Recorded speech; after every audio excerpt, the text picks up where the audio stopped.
got some kinks to work out. Welcome to the full moon lunar eclipse in Sidereal Cancer releasing practice. Thanks for joining me. If you can hear me and see me okay, let me know. Because this is a new setup. It's a slightly different configuration of things on my desk, and I haven't tested it out yet, so we'll see how this works. I may need to make some changes. I put a laptop riser on my desk, and it's changed how things fit here. But thanks for joining me. I'm going to pull up the broadcast really quick on my laptop so I can make sure to catch any comments or questions that come through. Let's see, it should be here. There it is. And here we go. Okay, I have everyone pulled up. I think that's okay. I don't know. You guys can let me know in the comments if that, if that looks all right on your end video-wise. I had to move my camera mount, and I'm not sure I like where it's at, so we'll see. We'll see. It seems a little crooked to me, like it won't sit quite straight. But welcome. I hope you brought a pencil and paper or a pen and paper. I hope you brought your natal chart, or at least know your sidereal natal placements if you don't already know those. Let's see if I can scoot my notes a little closer to the screen here and not cover up the comments on the laptop because I want to be able to see. So we have Ashley and Jennifer. Yay! Hi, Jennifer. How are you doing? And Angela's with us tonight. Great, great, great. Thanks, everyone. It's good to have you here. I feel like I'm kind of running around like a chicken with its head cut off. You know how that is? I'm about to leave next week for the Kepler conference in Florida, which is really exciting. I don't know if any of you have been or if you ever want to attend. I'll dig up a link and share it in the group because I do know there's in-person registration. You can go and attend workshops during the conference, but I also know if you can't make it to Florida, you can register online, and you can go online because we'll be live streaming all of the presentations for the Kepler conference. And so this is a science-based astrology forum that takes place every year. I believe it's always in Ocean Beach, Florida. It's always in Florida. Courtney Roberts puts it on. And so, of course, the Kepler conference is her baby. This is, I think, like the third year that it's happened. And I get to go this year, so I'm super excited. So tonight, what we're going to be doing, I'm going to go over this particular full moon. We'll talk a little bit about it before we get super started. I will briefly touch on which house and the themes of that house this is going to be in for everyone according to your sidereal rising sign. So that's what you want to know about tonight, is what your sidereal rising sign is, or you can do this also with the sidereal sun sign. And where we have an eclipse going on, that might be a good practice just because it's a super powerful full moon. And so you can do this twice, once with your rising sign, once with your sun sign, and just get like extra impact out of the full moon releasing practice tonight. Once we go through that, I will talk a little bit about the themes and archetypes of Cancer, and we'll go through some prompts for what we can do to kind of get an idea of what we want to release or what we want to let go of. And I do encourage you when we have these during eclipse time. Oh, sorry, dog. My dog sleeps under my desk. It's like her den, and I just stepped on her tail. Oops. So with eclipse releasing practices and eclipse intention setting practices, I strongly encourage you to kind of take it however you feel most led. Follow your intuition, follow your instinct, just follow what comes naturally. If you want to, you can work with this by rising sign, by house, if you choose. But if you feel inclined to go a different direction, once we get to the releasing practice, go ahead. Excuse me while I bump the microphone here. All right. So let's talk a little bit about what we're going to do tonight. So we'll go over the Cancer archetypes and themes that are most relevant to each of you, that'll resonate, right? We're going to kind of look at recognizing where we may have been avoiding things, okay? Especially where we're sidestepping something, right? Whether that's a responsibility or commitment or stepping out of our comfort zone, right? We're also going to look at releasing any fears of vulnerability that we might be carrying around that are keeping us in our shell. And this is going to be self-exploratory, we could say, right? Because for some people that might be, it might have to do with their profession or their career. Or for some people, it might have to do with like social activities where we kind of stay like pulled away, like a little more reserved, like less outgoing, that kind of thing. But we want to explore that idea of releasing fears of vulnerability that might be keeping us kind of closed off from new experiences. Things that might be keeping you in your shell, quote, end quote. So grab a pencil or paper, your sidereal natal chart, or at least know your rising sign, and we're going to have a look at this. So full moons present opportunities to release old habits, old patterns of thought or behavior, old energy, stagnant energy, old situations or people that we've outgrown, things that are no longer serving us, so that we can move on, so that we can invite new and fresh into our lives, and ultimately so that we can grow, right? And so in terms of this particular full moon, so lunar eclipse in Cancer, we have Mars square Saturn with this. And we also have Mercury and Venus just about to change signs. And that'll kind of flavor this particular full moon. But the moon will be full tomorrow, January 21st, which is my birthday, by the way. So when that happens, doesn't always happen, but when you have an eclipse on your birthday or directly conjoining your ascendant, right? That can mean that the entire coming year, the entire coming 12 months is going to be a significant time frame for you where you will undergo major changes in your life, and they're likely to be permanent changes. And so I've got that to look forward to in the coming year. But like I said, Mercury and Venus are both changing signs. We have the Mars square Saturn in effect. And so that's kind of flavoring things. Full moons in Cancer tend to be quite emotional. When it's an eclipse in Cancer, especially when it's a total lunar eclipse, that amplifies it.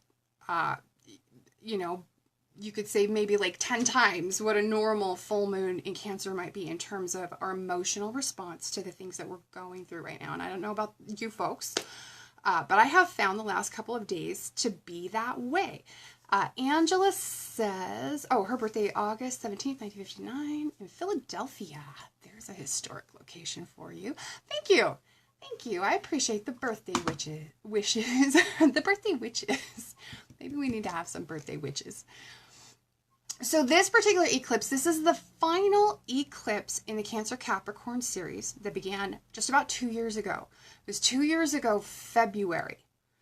So for readers who've been most directly affected by this series, what you're going to find is that the changes that you've been going through over the last 2 years, the changes that are wrought by the eclipse events, are going to be entering their final stages, because this is the last eclipse of that cycle.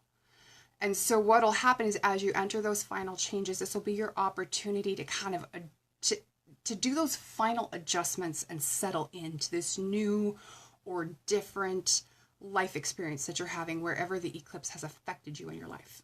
Okay, so basically we're at the point where now you kind of know what that looks like. And so you can kind of really settle in to like that new groove, that new experience, the new situation, the new circumstances. What you want to keep in mind is that we can be much more frustrated by delays and obstacles with this full moon because of that Mars square Saturn aspect that's in effect. Okay, so be patient with each other. My husband and I have been practicing that all day. He has Mars rules his sun, and I have my moon in Aries. And so it's been kind of a juggle, but try and be patient with each other. Try and step into a space of kind of forgiveness, like let things that bug you normally, just kind of let them go as much as you can now, because it is a very, like I said, a very emotional full moon. And so just to kind of avoid those frustrations and the quick to anger part, potentially, right, for those of us who might be more Mars oriented, try to give yourself some room there, and give other people in your life some room as well, just because it is kind of a tense full moon in that respect. But if you have Aries rising, this is where you want to grab your pen and paper. This is a 4th house full moon for you. So family, home, property, your parents, later life. Typically 4th house is the realm of the mother, but for some folks it can be the father, and that really just depends on your own natal chart. And you'll know which resonates more for you, most likely, if you have some familiarity with your chart and with astrology. If you have Taurus rising, it's going to be a 3rd house full moon for you. So this is your immediate environment where you find yourself at any given moment. Your neighborhood and community also fall under 3rd house. This is communication and travel, but communication and travel that happen nearby to you. So neighbors, siblings, and cousins, your extended family can also fall under the 3rd house. Writing projects, teaching projects, anything like that. For Gemini, this is 2nd house. So this is earned income, it's expenses, it's possessions, it's self-worth. It's what do you value, what's important to you.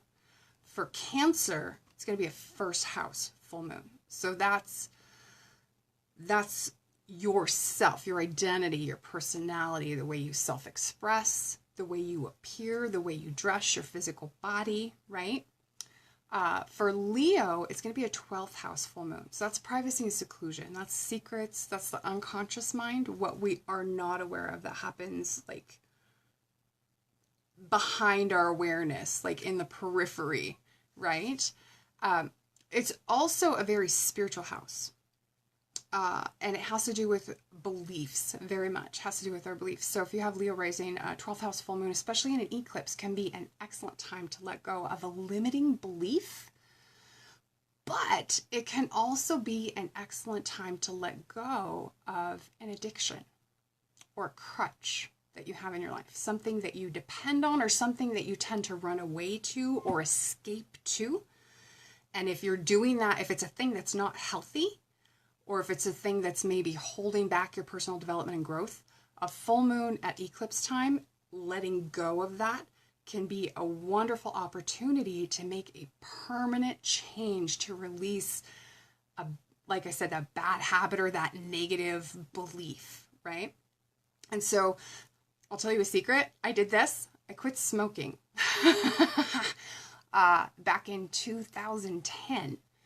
And I leveraged the power of an eclipse to do it. Now, for me, I did it when the eclipse, at that particular year, the eclipse that I quit smoking at was conjunct to my ascendant, right? Which is behavior. It's also our identity, right? And so if you smoked for a really long time, you understand what it's like to identify as a smoker, right? And it can be a stretch. It can be a bit of a leap to go back to that non-smoker identity. But I was able to leverage the power of that lunar eclipse to make that change, and it's been a permanent change for me. I've never gone back, never had a craving, never had a second thought. So for those of you who do have Leo rising, consider if this fits you, this is a powerful opportunity for you, okay? For Virgo rising, it's 11th house. This is friends, organizations, hopes, and dreams. It's my favorite. And for Libra rising, 10th house. So career, recognition, awards, status, and achievement. The 10th house is your reputation, okay? And then for Scorpio, we have a 9th house, full moon. So this is long distance travel. It's higher education, law, publishing, and broadcasting. Any kind of communication, that takes place across a really long distance. We tend to think of this as the international house because it has to do with foreign places, foreign people, and foreign cultures. Things that are not native to you, okay? Which is kind of interesting because this is in Cancer. And Cancer is very much about what is native to you as a sign, okay? Let's see, Sagittarius. This one is going to happen in your 8th house. This is other people's resources, money, wills, legacies, inheritance, taxes, and insurance are part of the 8th house. So are debts. Bonus and commission income fall under the 8th house. So do the more esoteric themes. So like death, sex, and rebirth and transformation. Those are all 8th house themes. So if you have a Sagittarius rising, you may be feeling some of those themes come up right around now. And then for Capricorn rising, it's a 7th house full moon. So this is marriage and partnership, relationships with other people in general. Things that you reject about yourself or project onto other people. Okay. Aquarius, 6th house full moon. So work, health, pets, daily routines, employees. If you have employees, and this can be people that work for you personally, like if you have someone who comes and cleans your house or does your yard work, those are considered employees, right? But it can also be employees if you own or run a business. Okay. Also has to do with your daily schedules and habits. So this is a good time to let go of a bad habit that you may be wanting to move beyond, but it can also be a good time to explore changes to your diet and lifestyle in ways that can help further your health, because the like I said, the 6th house is also health, not just work. Okay, and then finally for Pisces, 5th house is creativity, children, true love. 5th house full moon, this can also have to do with risk-taking activities or behaviors such as gambling. 5th house also has to do with activities that we do for enjoyment. So things like sports or hobbies, crafts, anything like that.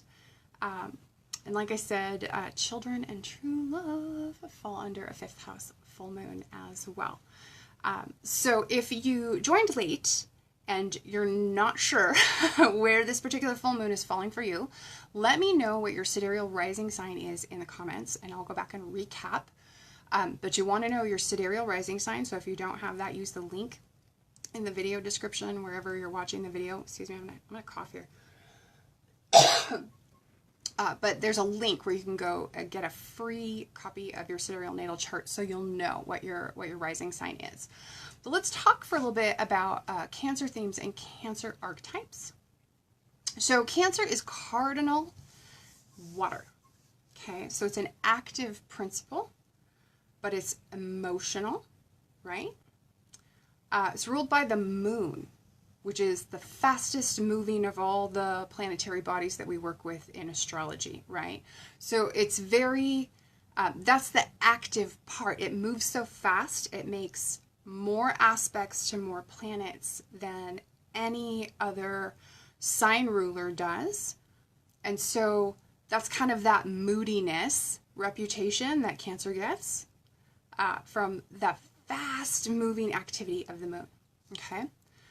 But it's an active principle, like I said. That's that fast motion. And the emotional part is the rapid changes in emotion brought about by the frequent waxing and waning of the aspects that the moon makes to other planets. It's symbolized by the crab, or sometimes you'll notice a lobster or some other crustacean, which is kind of a fun historical thing about Cancer. So back during the Middle Ages, when astrology was kind of enjoying a renaissance in the West, it had been lost for several thousand years in the West,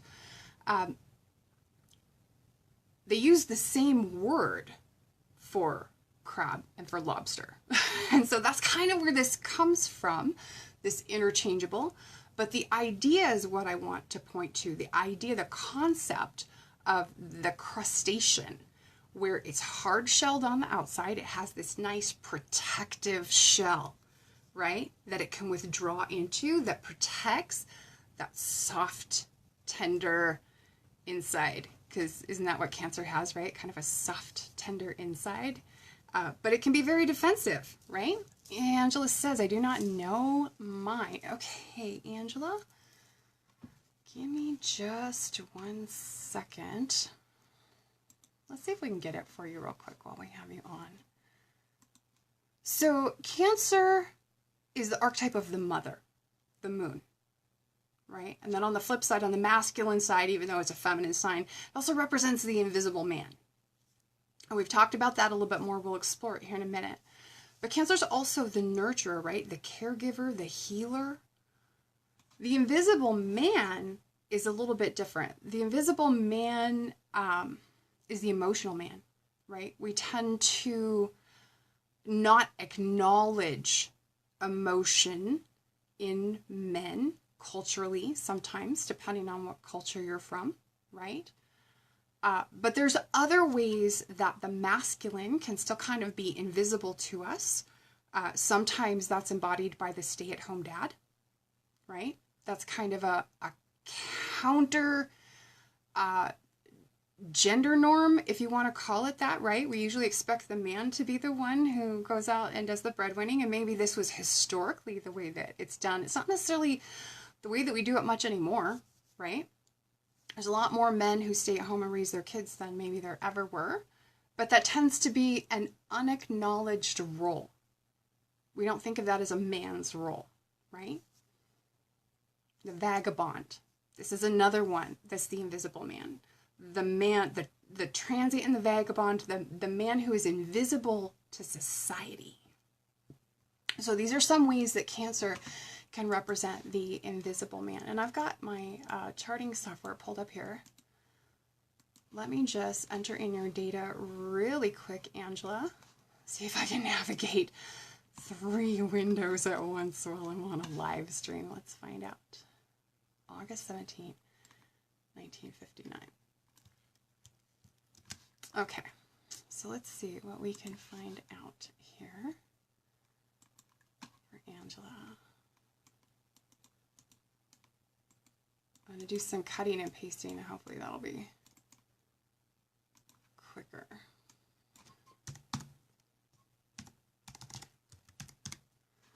Let's see, where were you born, Angela? You said Philadelphia at 3:40 in the afternoon. I was born at 3:20 in the afternoon. We're afternoon babies. Philadelphia, Pennsylvania.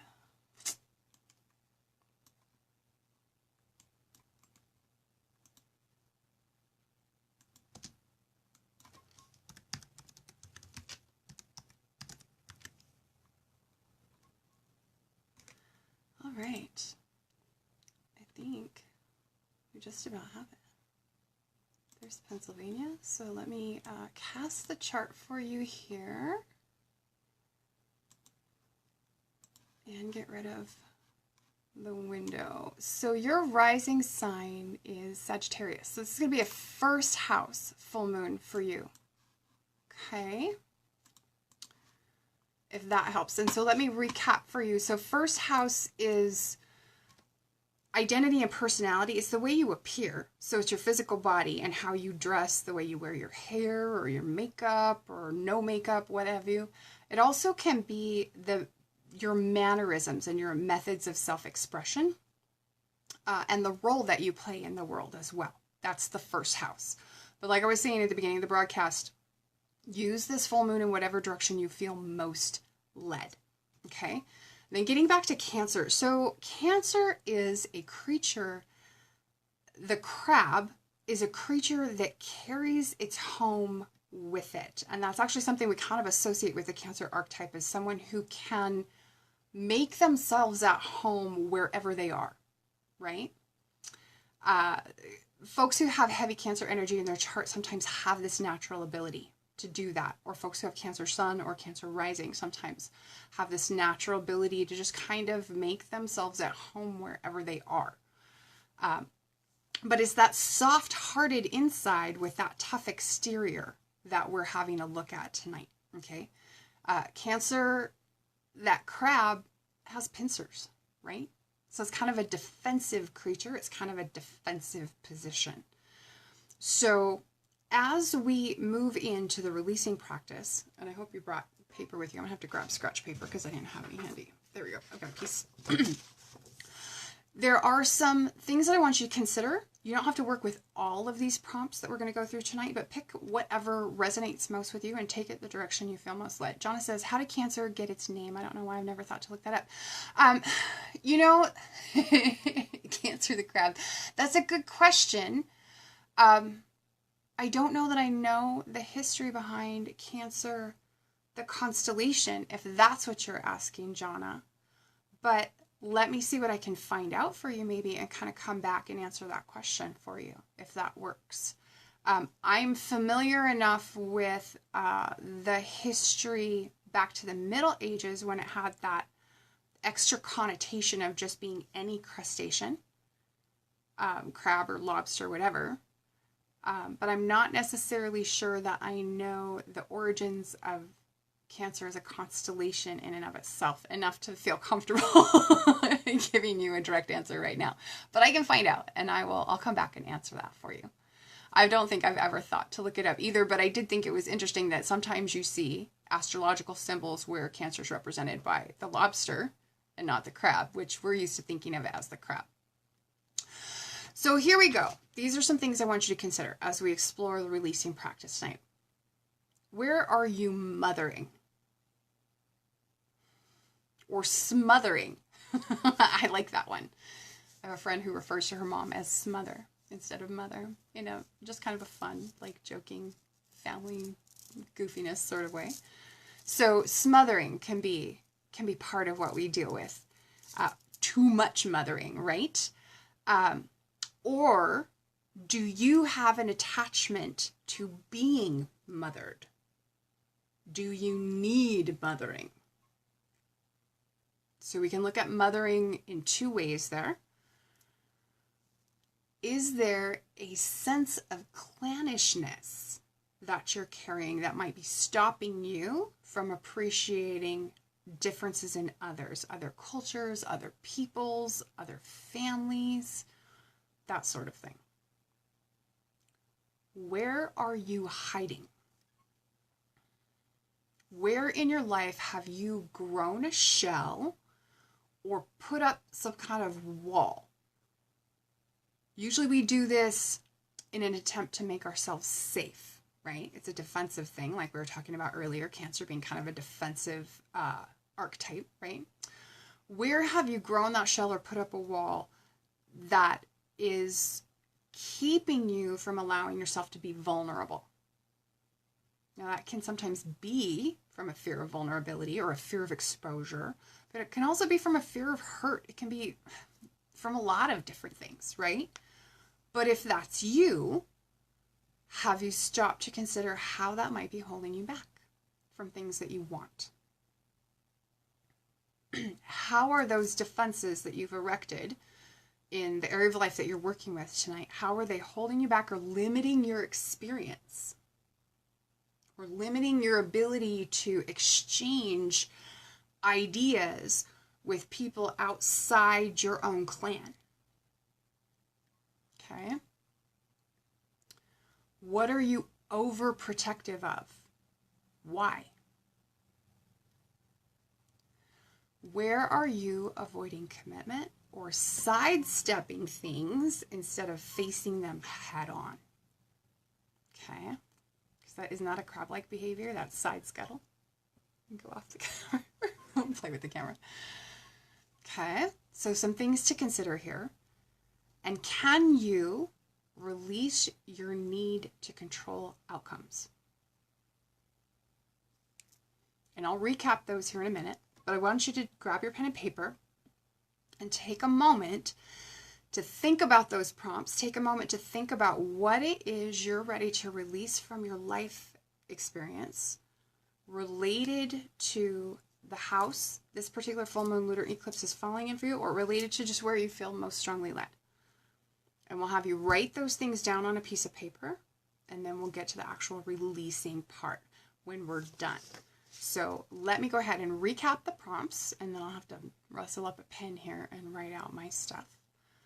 Oh, where are you mothering or attached to being mothered? Is a sense of clannishness stopping you from experiencing and appreciating the differences in diversity? Where are you hiding?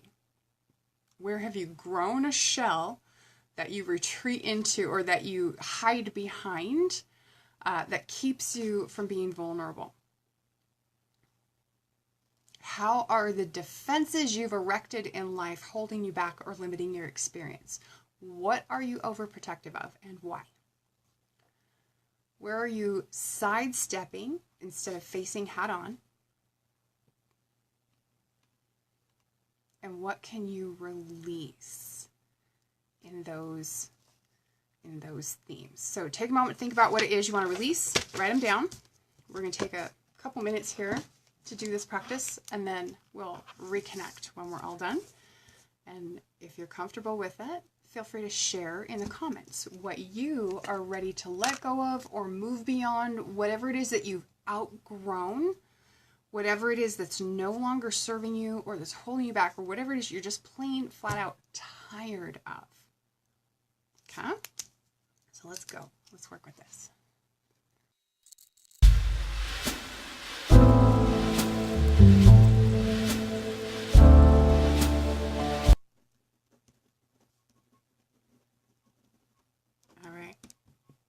Anyone needs more time, that's fine. Just let me know in the comments. And I'll start with mine, and then as folks are ready, if you want to share, feel free. If you're not comfortable sharing, that's fine too. We do these in the group so that it's a little more private, and then I do some light editing when I share this to the YouTube channel.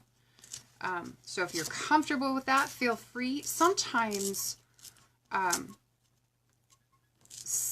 someone shares something that might provide inspiration to someone else going through something similar. So if that's what's going on, if you are willing to share at least to some degree what it is you're letting go of in the comments, please feel free to do so, because sometimes other folks can get benefit from it. But don't go farther than you're comfortable with. Okay. So I noted that for me, I have Gemini rising by the Sidereal Zodiac. I have Capricorn Sun. So this falls in 2nd house and 7th house for me. Okay.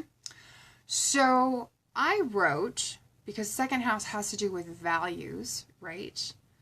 That I release any old values or value systems, including possessions, which no longer serve me, which are holding me back, or simply take up space and provide no other benefit. I release any attachments that I may have to these possessions or these values, and I allow myself to explore new, meaningful experiences, ideas, beliefs, and ways of being, so that I may come into a fuller appreciation of the world.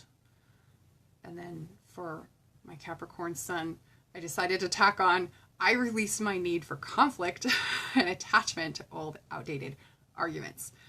And I'm doing that because, like we talked about at the beginning of the broadcast, my Aries moon, and we have the Aries Saturn square today, and conflict has been such a theme in the last couple of days, and I'm just ready to be beyond conflict. So this is what we do. Write this out, right? This is your piece of paper where you wrote out everything. You're just like, you know what? I'm done with this. It can go. I'm ready to be gone. If you're gun shy, you tear it up. Tiny little bits. Tear it up into tiny little bits. I like to burn mine. And that's what I'm going to do. You're more than welcome to do this too, but I do encourage you, if you burn yours, do it in a safe manner. I just moved my keyboard and bumped, of course, the microphone cable. But if you're going to do this with fire, please be safe. Do it in a fire-safe place. Do it with a fire extinguisher or something nearby. Don't be risky in your behavior if you're doing this with fire. Okay? So if you have a fireplace or a fire pit, if you have a barbecue, I have in a pinch used the kitchen sink because it's usually empty, and then there's water right there, and mine is stainless steel, so I don't have to worry about damage. But that's what, as you're basically destroying it, right? This is a symbolic gesture that kind of reinforces the intention. It demonstrates to the universe or God or whatever it is you want to work with that you're serious about being done with this, right? So as you do that part, as you tear it up or as you burn your paper, you're going to state out loud, I release this pattern, this habit, this thought, this situation, whatever it is, that is no longer serving me.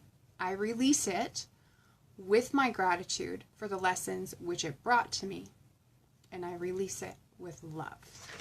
Okay? So that's where I'm at. I release any attachments I have to these old value systems or old values or old possessions which are no longer serving me. I release them with my gratitude for the lessons they've brought me and the ways in which they did serve me. And I release them with love. Boy, that wanted to go too. It's gone. If you burn it, I encourage you to burn it completely. Okay? Can you hear it crackle? It's kind of neat, huh? Anyway, done. I love it. It feels so good. It feels so liberating.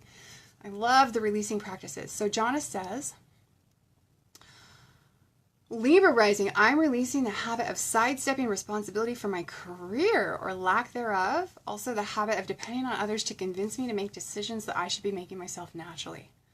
Ooh, Libra rising, indecision. Oh my goodness, girl, FOMO much? Richard Roberts says, kind of like the breaking the vessel in a Jewish wedding, stomping the glass. Yes, yes, very much like that, very much like that. And it's very freeing. Like, I don't know about y'all, I feel lighter after I've done this practice. It feels just very good, because here's the thing. The only thing that's really constant in life is change, right? Everything, all that we do day in and day out is adjust and adapt, hopefully, and hopefully healthfully, to the changes in our lives, the changes that are going on in the world around us, right? Where was I going with this? Sometimes, in order to allow the new into your life, you have to make space for it first, right? And I talked about this in one of my other broadcasts. This is going back a couple years now, so I don't know if I could tell you which one. I'd have to go find a link for it. We talked about this, and I think it was in one where I was talking about using lunar cycles, the astrology of lunar cycles in your life, right, for intention setting and releasing. Sometimes we tend to think that if there's something we need that we don't have, we'll make space for it when it comes along. So, like, say you have this old thing that you've been using faithfully. It's helped you this far. Like, maybe it's an old crock pot or something. Like, I'm just making stuff up, right? That has very limited functionality. It's old, it's beat up. Maybe it's not quite the right size anymore because your family has grown or your family has shrunk, whatever it is. So it still serves you, but it doesn't serve you as well as you need that type of thing to serve you because your needs have changed. And so generally we tend to think that, oh, well, I'm going to keep this crock pot because I still need it and I don't have another crock pot yet. I don't have a newer, better crock pot yet. So I'm going to hold on to this until I get that newer, better crock pot. But sometimes it takes getting rid of that old crock pot that's not serving you anymore, right?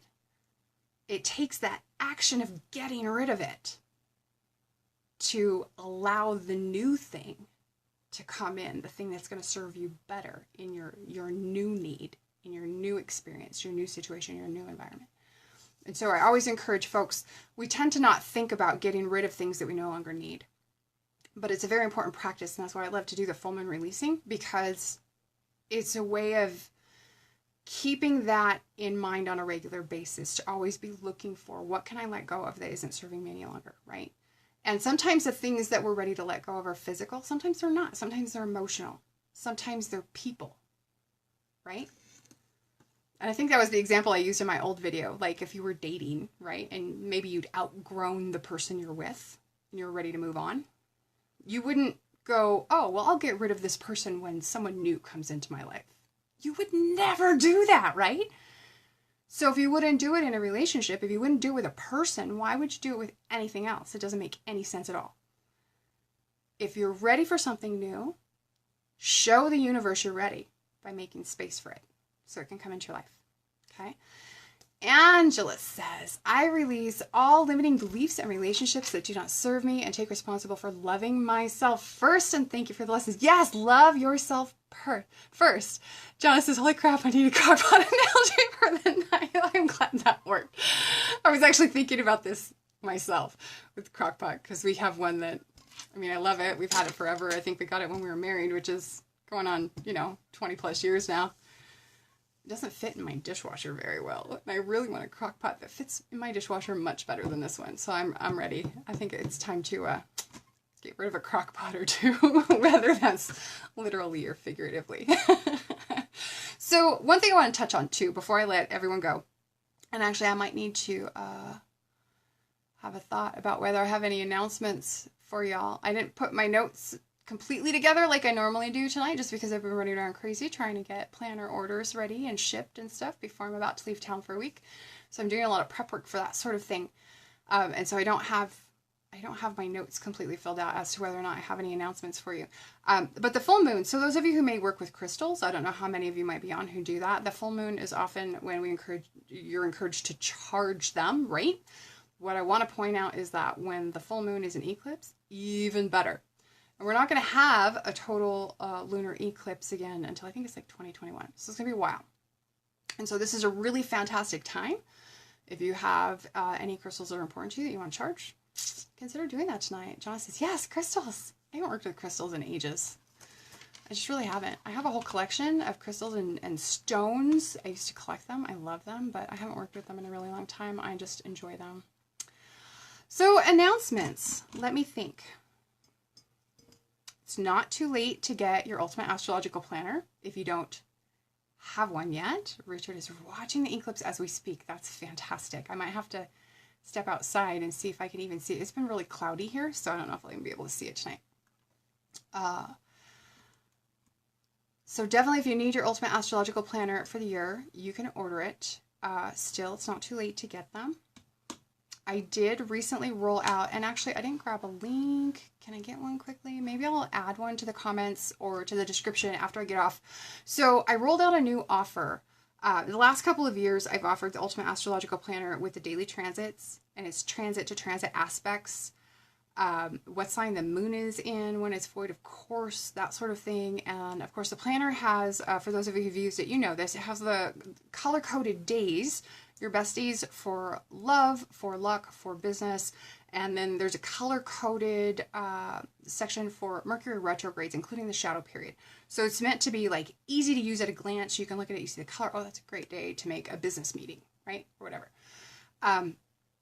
So now what I offer is you can request to have your planner customized to your birth data. And if you want that, it's, of course, it costs more, in large part because it takes me a lot longer to put together. I have to go customize all 365 days plus 1 month for you, for your planner. But if you want it customized, what I will do is I'll swap out those daily transits for, my dog's scratching on the rug here, sorry about that. I'll swap out the daily transits for the transits to your natal planets, right? So that makes them much more personal and significant transits for you. The information speaks to you more directly. And then I will also update the color-coded days to be your personal best days by transit for love, for luck, for business. And of course, as always, it will have the Mercury retrograde color coding and notation as well.